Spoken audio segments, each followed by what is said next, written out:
그러므로 하나님의 전승갑주를 취하라. 이는 악한 날에 너희가 능히 대적하고 모든 일을 행한 후에 서기 위함이라. 그런즉 서서 진리로 너희 허리띠를 띠고 의의 호심경을 붙이고 평안의 복음이 준비한 것으로 신을 신고 모든 것 위에 믿음의 방패를 가지고 이로써 능히 악한 자의 모든 불화살을 소멸하고 구원의 투구와 성령의 곧 하나님의 말씀을 가지라.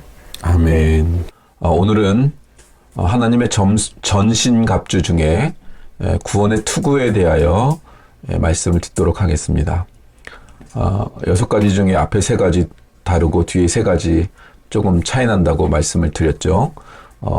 불화살 날라오는데 믿음의 방패, 율법으로부터 난 의가 아니라 하나님의 의로부터 난 믿음, 그 믿음의 방패에 대하여 생각을 했고 말씀을 배웠습니다. 불화살은 정말 치열한 접근전이 일어났을 때, 그러니까 사탄은 한 사람 한 사람을 쓰러뜨리려고 여러 가지 모습으로 우리를 공격합니다. 영적 전쟁에 반드시 필요한 무기들이고 방어 무기들이죠. 실제로는 2번에 걸쳐서 불화살을 막는 믿음의 방패에 대하여 살펴보았는데 또 2번이나 3번이 될 것 같은데 구원의 투구에 대하여 살펴보도록 하겠습니다.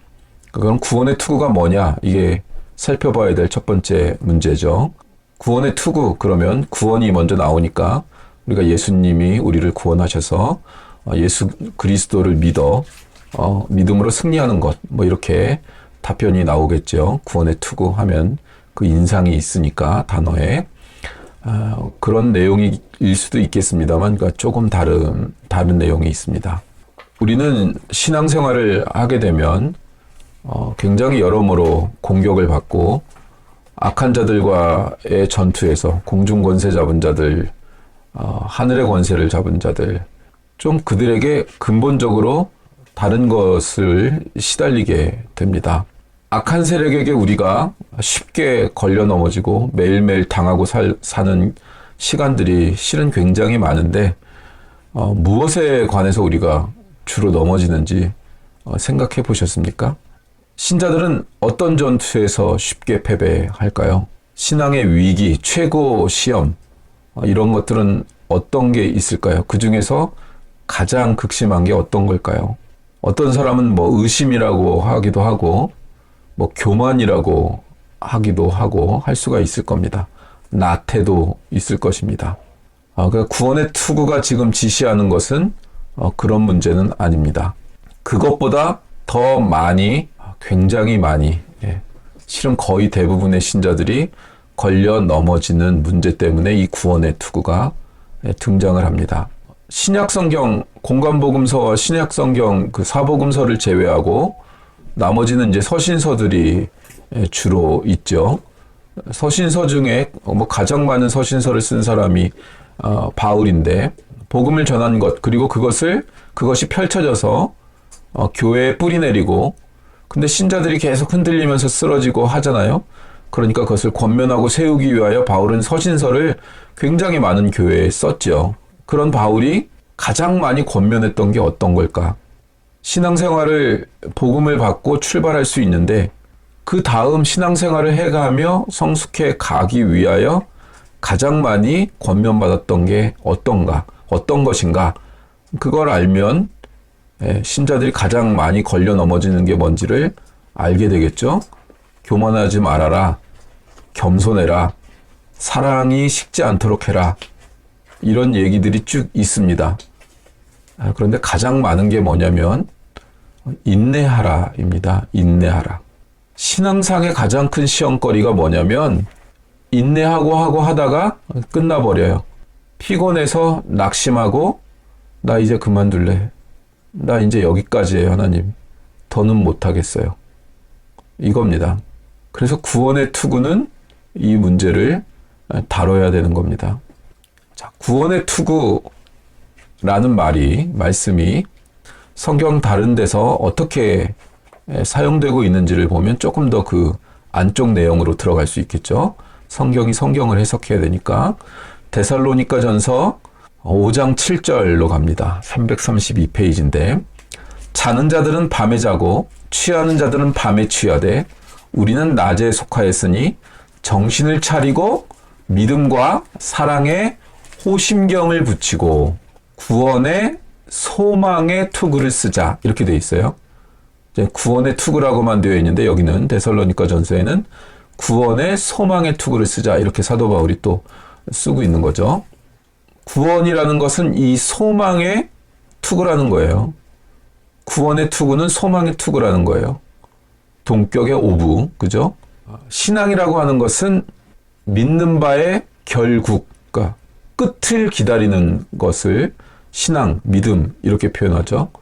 결국, 종말, 끝에 가서 우리가 얻을 것들, 이런 것들이 우리의 신앙과 믿음의 내용인데 그 자세한 내용은 다음 주에 한 번 더 다루고 오늘은 이 낙심하는 문제에 대해서 다룹니다.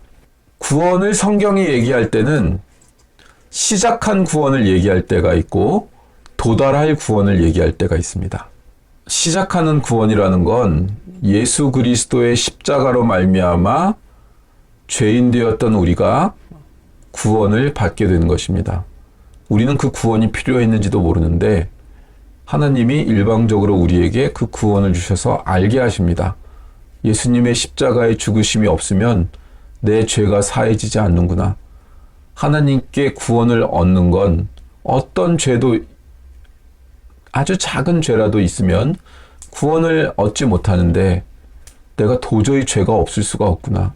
나는 그냥 죄를 지을 수밖에 없구나.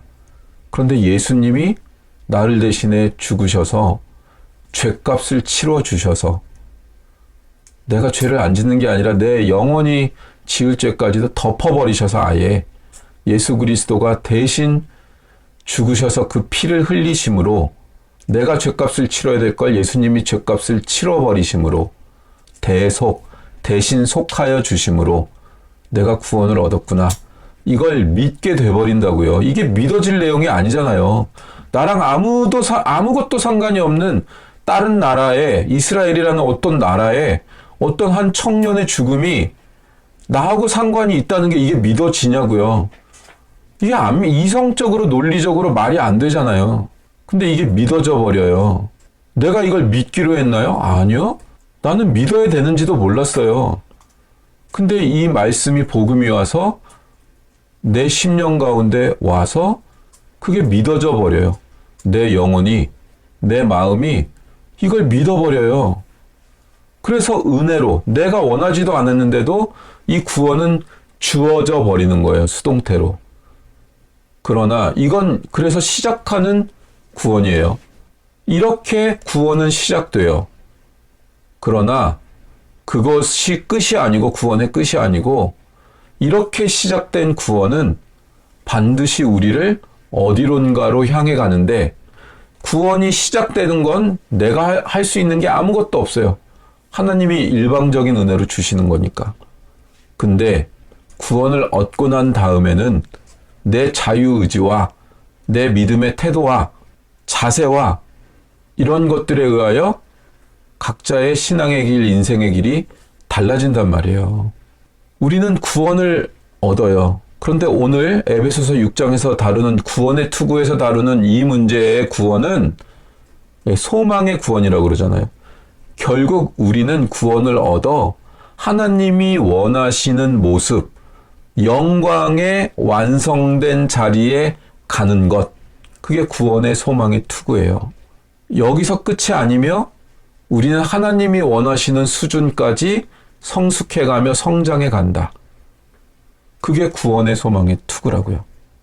근데 이 얘기를 하는 이유는 신앙생활에 방해가 되는 최고의 문제가 이 소망을 놓치고 이루어야 될 구원이 있음을 놓치고 이제 더는 못하겠습니다 하고 낙심하고 피곤해하는 문제에 대한 방어 무기라고요. 이게 그 무장이라고요. 자, 데살로니가 전서 5장을 좀 살펴볼게요. 8절 이하입니다. 우리는 낮에 속하였으니 정신을 차리고 믿음과 사랑에 호심경을 붙이고 구원의 소망의 투구를 쓰자. 하나님이 우리를 세우심은 노하심에 이르게 하심이 아니요 오직 우리 주 예수 그리스도로 말미암아 구원을 받게 하심이라. 예수께서 우리를 위하여 죽으사 우리로 하여금 깨어있든지 자든지 자기와 함께 살게 하려 하셨느니라. 그러므로 피차 권면하고 서로 덕을 세우기를 너희가 하는 것 같이 하라. 우리는 결국 우리의 끝을 알고 있는 사람들이라고요. 끝. 우리의 운명의 끝은 결국은 하나님이 원하시는 수준까지 성장하는 것이라는 걸 알고 있는 사람들이라고요. 하나님이 그걸 포기하지 않고 우리를 그쪽으로 이끄신다고요. 그래서 우리는 이 세상에 살면서도 이 세상이 다가 아니고 본질적인 하나님의 나라가 있고, 우리 인생이 전부가 아니라 내세가 있고, 여기 있는 가치가 가치 있는 것이 아니라 영원한 가치가 무엇인지를 아는 사람들이라. 그래서 어떻게 해야 되냐? 이 세상에 사는 사람들 같이 여기가 전부인 줄로 알고 여기서 먹고 마시고 방탕하고 취하고 멋대로 살지 않고 근신하고 깨어있고 인내해야 된다. 하나님이 우리를 부르셔서 예수 그리스도의 십자가의 보혈로 우리를 구원하신 것은 한번 그렇게 해서 우리가 어떻게 하나님한테 잘 해갖고 구원을 얻은 다음에 하나님한테 잘하냐 못하냐를 보려고 한 게 아니라, 우리를 불러내셨을 때 영광된 자리에 세우시려고 우리를 불러냈다 하는 것을 아는 자들이라고요. 우리가 지금 인생의 길을 가는데 보통의 사람들보다 괴롭게 가요. 그런데 그건 그렇게 괴롭게 가는 건 우리가 훈련되고 정금처럼 나오기 위한 과정이지, 영광된 자리에 가기 위한 과정이지, 하나님이 우리에게 좋은 거 주실 힘이 없고 능력이 없으셔서 우리가 어렵고 고통을 겪으며 가는 게 아니라고요. 이걸 구별을 잘 해내야 돼요. 출애굽 사건을 기억해 보면 이스라엘 백성을 애굽에서 꺼내시죠. 10가지 재앙으로. 10가지 재앙 겪는 것도 같이 겪으니까 괴로웠을 거예요. 그래서 홍해를 건너려고 하는데 홍해가 가로막죠. 홍해를 육지처럼 이렇게 쫙 갈라서 건너와요. 아, 여기까지는 이 어마어마한 기적을 겪었으니까 좋죠. 아, 역시 하나님이 계시다. 하나님이 우리를 이끌어내신 게 맞아 하고 가슴 떨려 합니다. 목숨도 바치고 뭐 바치겠다. 역시 하나님이 계시다. 막 난리를 치고 믿음이 생겨요. 근데 건너왔더니 먹을 게 없네.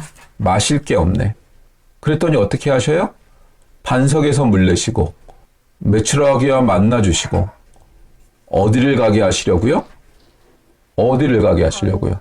광야를 거쳐서 어디를 가게 하시려고요? 가나안에 가게 하시려고요. 그런데 먹을 게 없고 마실 게 없으니까 백성들이 뭐 해요? 뭐 해요? 불평하고 원망하고 덤벼들고 하죠. 지금 어딜 가야 되는데 가나안에 들어가기 위해서 광야를 거치며 아무것도, 여태까지는 애굽의 노예 생활하던 걸 이제 하나님만 믿으며 살아가야 되는 것을 훈련해야 되는 그 광야에서 불만불평하는 거죠. 본인들이 어디 가는지 모르니까, 젖과 꿀이 흐르는 땅으로 들어가는지를 모르니까, 그걸 안 믿으니까, 하나님의 뜻을 못 믿으니까, 먹을 게 없고 마실 게 없으면 바로 불만불평하고 덤벼듭니다. 덤벼들어요. 바로 금송아지 만들어요. 이게 교회에서 비일비재하게 흔하게 일어나는 일이라고요. 신자들이 흔하게 저지르는 죄악들이라고요. 왜요? 먹을 게 없고 마실 게 없고 공격을 당할 일들만 있고 너무너무 덥고 찌고, 그러니 너무 힘들어서 두렵고 염려하고 낙심하고 하느라고 하나님이 구름기둥 불기둥으로 인도하시는데도 불구하고, 그런데도 불구하고 그래요. 이스라엘 백성을 진멸하기로 하죠. 그랬더니 모세가 뭐라고 그래요? 남들이 볼 때, 다른 이방 민족들이 볼 때 하나님은 애굽 왕 바로의 손에서 꺼낼 힘은 있는데 광야에서 먹일 힘이 없어서 백성을 다 굶겨 죽였다. 그런 소리 들으실 거 아니에요, 하나님. 하나님의 이름과 영광을 위해서라도 그렇게 하시면 안 되지 않아요? 이러는 거예요. 이건 모세가 무슨 말재주 가지고 하나님을 설득했다 이런 내용이 아니라, 하나님이 본질적으로 누구시며 어떤 목적을 갖고 계시며 그 뜻이 무엇이며 그것을 기어코 이루시기 위하여 어떤 일까지 하시는지를 모세의 모습으로 설명하고 있는 모습이죠. 이게 모세가 잘났다, 뭐 잘 설득했다, 뭐 하나님을 이겼다 이런 내용이 아니에요. 광야길 걷고 마실 물이 없다고 해서 굶어 죽지 않아요. 하나님이 인도하신 길을 가면 그게 참 이상해요. 당장 다음 달에 먹을 게 없고 당장 다음 달에 쫓겨날 것 같은데 근데 그렇게 안 되더라고. 그렇게 쫓겨났더라도 갈 데가 있더라고. 갈 데가. 그리고 거기를 가면 모양새는 쫓겨나서 남들 보기 창피하고 입 보기 창피하고 아는 사람 보기 창피한데 근데 가면 간 이유가 있더라고. 결국 가나안을 가기 위해서라고요. 근데 뭐라 그래요?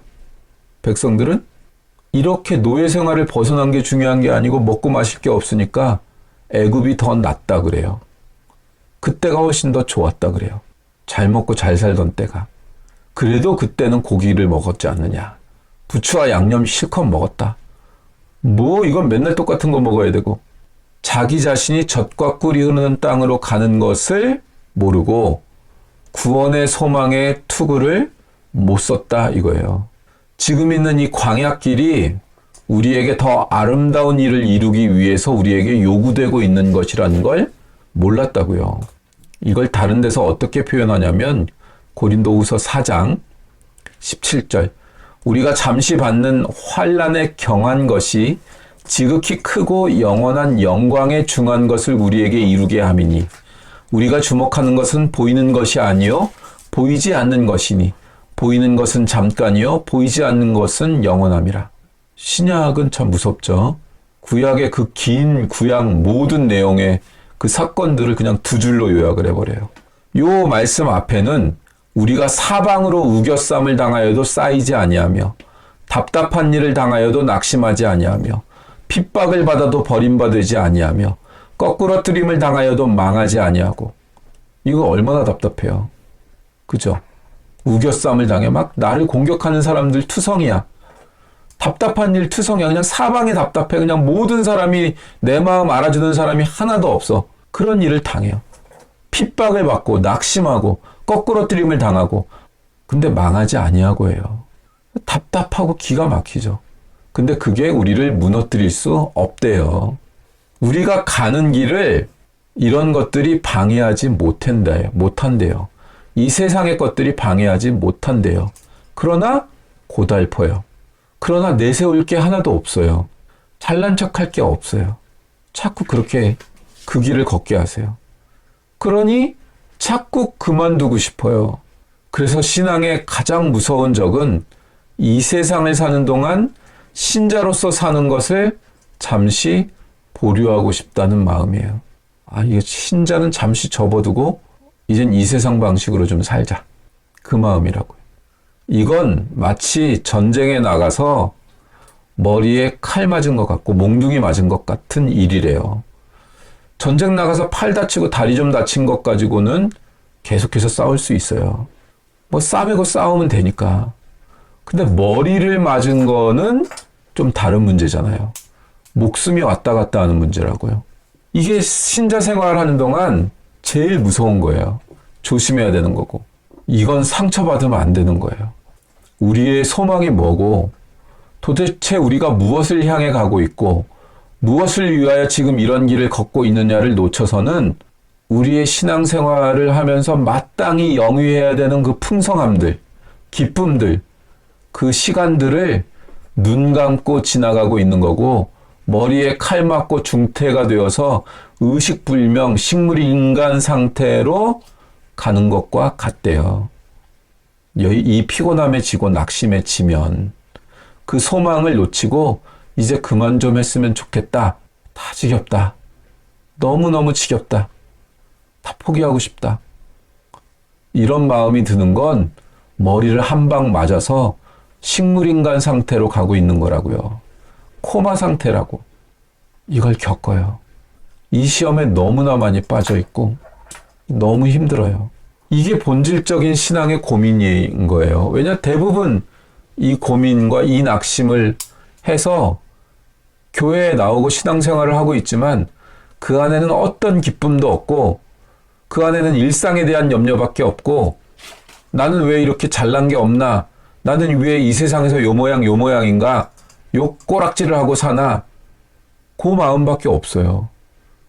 그러니 마음은 굳어가고, 마음이 굳어가는 자기 자신을 또 용납을 못하겠으니까 괴로워하고, 괴로워하다 그것도 한두 달이지 몇 년이 되고 10년이 넘어가 버리면 그냥 마음은 식물인간 상태가 돼요.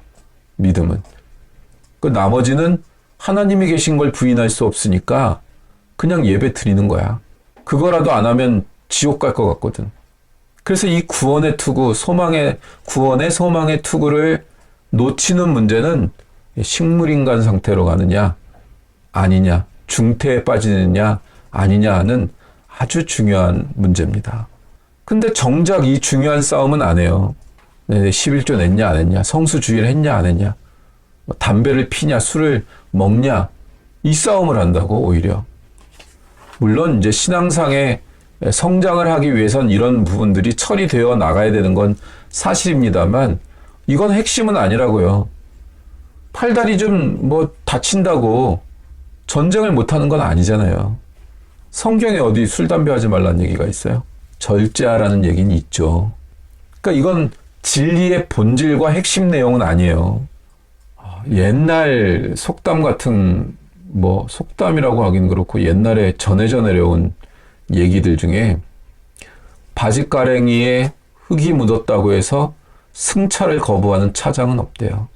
그죠? 옛날에는 버스에 안내양도 있고 안내원 하는 언니들이 있었어요. 오라이 이런 언니들이 있었는데, 흙탕물 묻었다고 바지에 버스를 안 태우는 법은 없어. 근데 바짓가랑이에 흙 털다가 중요한 약속을 어기거나 아주 중요한 포인트들을 엉뚱한 초점을 가지고 있어서 중요한 취직, 중요한 상담, 중요한 면접, 그걸 그르친 일은 비일비재하다. 그런데도 시간을 지키는 것보다 뭐에 더 신경을 쓴다? 옷매무새에 더 신경을 쓴다. 찍고 바르고 하는데 더 신경을 쓴다. 훨씬 사소한 데다가 신경을 더 많이 써요. 근데 진짜 전쟁을 해보면요, 정말 이 중요한 거 싸우는 것만으로도 에너지가 부족해요. 다른 것 좀 덜 중요한 건 좀 못해도 돼요. 그런 거 하다 진짜 중요한 걸 다 놓치더라고. 정말 중요한 타이밍들이 있거든요, 인생에는. 그건 놓쳐, 근데 별의별 걸 다 신경을 써. 그러면 다람쥐 쳇바퀴 돌듯이 살아요. 그 사람들은. 본질을 영원히 부서져라 부딪혀보지 않아서 그런 거예요, 그거는. 정체성에서 벗어나 있어서 그런다고. 진짜로는 제대로 된 싸움을 한 번도 해본 적이 없어요, 그 사람들은. 그래서 별의별 걸 다 너는 왜 오늘 담배 냄새가 나냐? 이런 거 신경 쓴다고. 진짜 전쟁은 하나도 치르지 않아요. 거의 모든 신자들이 이 시험에 빠집니다. 우리가 어떤 심정이길래 이런 시험에 빠지는지 시편 73편 아삽의 시가 이렇게 돼 있어요. 정말 인생을 살고 신앙생활하면서 매일 겪을 거니까 잘 기억해 두세요. 1절부터 읽겠습니다. 하나님이 참으로 이스라엘 중 마음이 정결한 자에게 선을 행하시나 나는 거의 넘어질 뻔하였고 나의 걸음이 미끄러질 뻔하였으니 이는 내가 악인의 형통함을 보고 오만한 자를 질투하였음이로다.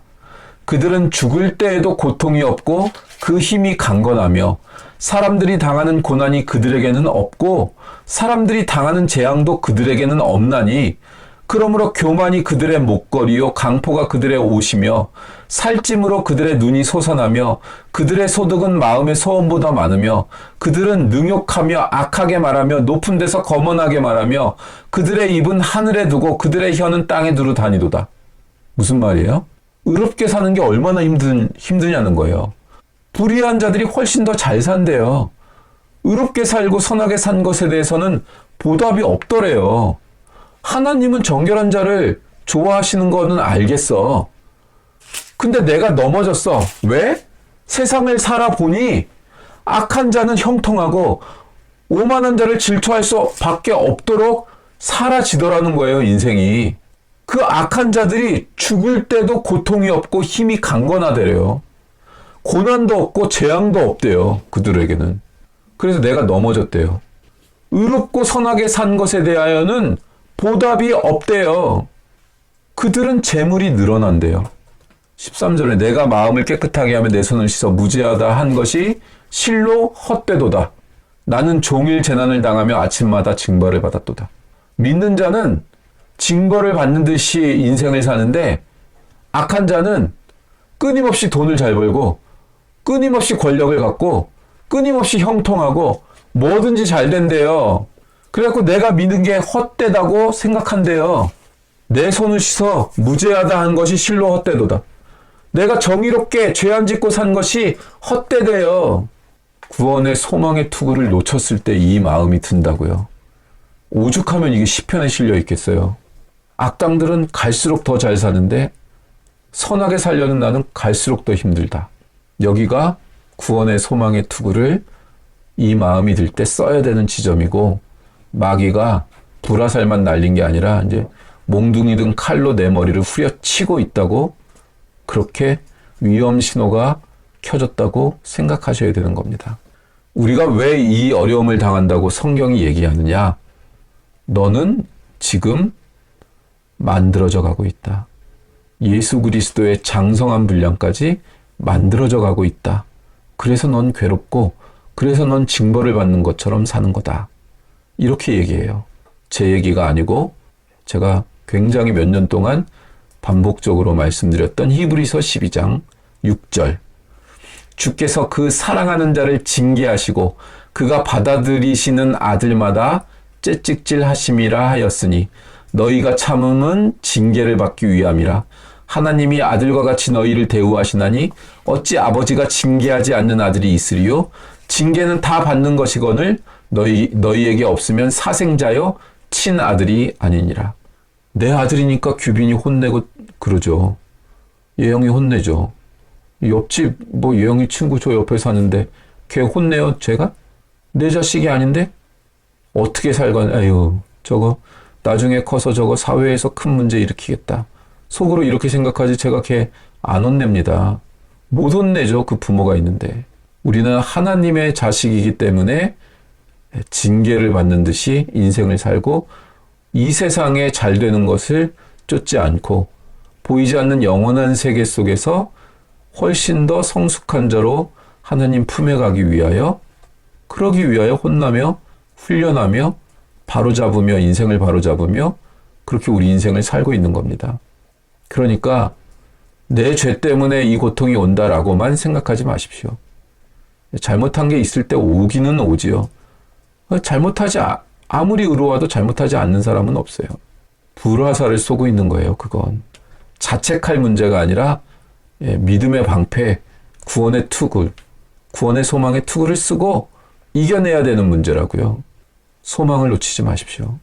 그 영광의 자리에 가기 위하여 우리는 하나님에 의해서 빚어지고 훈련받고 다듬어지고 있는 것입니다. 그래서 우리는 우리의 이 심리, 뭘 열심히 했으면 당연히 보답받아야 된다. 요 문제로 시험에 걸려 넘어지는 거고, 요 보답이 안 오니까 너무 낙심하고 절망하는 거예요. 그래서 내가 선하게 사는 게 무슨 의미가 있고 효과가 있느냐. 나는 의롭게 살려고 했는데 내 사업은 쫄딱 망해서 내 자식들 공부시킬 돈도 없고 학원비 될 돈도 없다. 이렇게 되는 거라고요. 그때 구원의 소망의 투구를 써야 된다고요. 잠시 잠깐 후면 주님께서 오셔요. 또는 우리 개인사, 결국 죽음을 맞이하니까 우리는 얼마 살지 않고 하나님 품에 갑니다. 거기 가서 결론이 나는 거예요. 로마서 13장 11절. 또한 너희가 이 시기를 알거니와 자다가 깰 때가 벌써 되었으니 이는 이제 우리의 구원이 처음 믿을 때보다 가까웠음이라. 밤이 깊고 낮이 가까웠으니 그러므로 우리가 어둠의 일을 벗고 빛의 갑옷을 입자. 낮에와 같이 단정히 행하고 방탕하거나 술 취하지 말며 음란하거나 호색하지 말며 다투거나 시기하지 말고 오직 주 예수 그리스도로 옷 입고 정욕을 위하여 육신의 일을 도모하지 말라. 어둠의 일을 벗어나래요. 구원의 때가 가까웠대요. 구원의 때가 가까웠다. 무슨 뜻이에요? 처음 이미 구원 받았잖아. 그런데 구원의 때가 가까웠다는 건 뭐예요? 도달해야 될 구원이 있다고 그랬죠. 이루어야 될 구원. 우리가 처음 구원이 하나님에 의해 시작되었을 때보다 훨씬 더 성숙하고 훨씬 더 하나님이 원하는 모습으로 완성되어져 나가는, 그게 이제 가까웠대요. 그리고 예수님이 오시거나 우리가 예수님께로 가거나 우리 개인사가 끝나서 그날이 가까웠대요. 그러니까 이 세상에 악한 자들이 잘 나가는 것을 부러워하지 마십시오. 그 소망이 가까이 옵니다. 이게 구원의 소망의 투구예요. 이것을 놓치면 부끄러운 구원을 얻는 자가 돼요. 구원 얻은 게 취소되지는 않겠지만 부끄럽게 구원을 얻게 돼요. 그리고 우리에게 주어진 인생 속에 이 믿음의 삶이 얼마나 풍성하며 기쁜지를 놓치고 식물인간처럼 살다가 가게 됩니다. 갈라디아서 6장 6절 이하. 가르침을 받는 자는 말씀을 가르치는 자와 모든 좋은 것을 함께하라. 스스로 속이지 말라. 하나님은 업신여김을 받지 아니하시나니 사람이 무엇으로 심든지 그대로 거두리라. 자기의 육체를 위하여 심는 자는 육체로부터 썩어질 것을 거두고 성령을 위하여 심는 자는 성령으로부터 영생을 거두리라. 우리가 선을 행하되 낙심하지 말지니 포기하지 아니하면 때가 이름에 거두리라.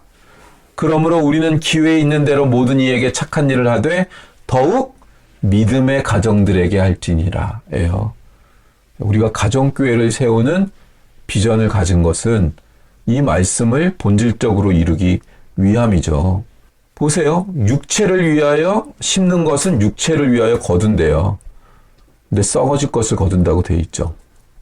영으로 씨앗을 뿌리면 무엇이든지 그대로 거두는데 성령으로부터 영생을 거둔대요. 공부를 잘하고 싶으면 주일날 예배드리지 말고 그 시간에 공부하면 돼요. 그럼 점수는 올라요. 돈을 벌고 싶으면 온 인생의 시간을 돈에다가 쏟으면 돼요. 그럼 돈을 벌어요. 심는 대로 거둔다가 제1 법칙이잖아요, 지금. 우리가 일반적으로 살아가는 법칙이에요. 심는 대로 거두는 건. 그런데 우리는 뭐예요?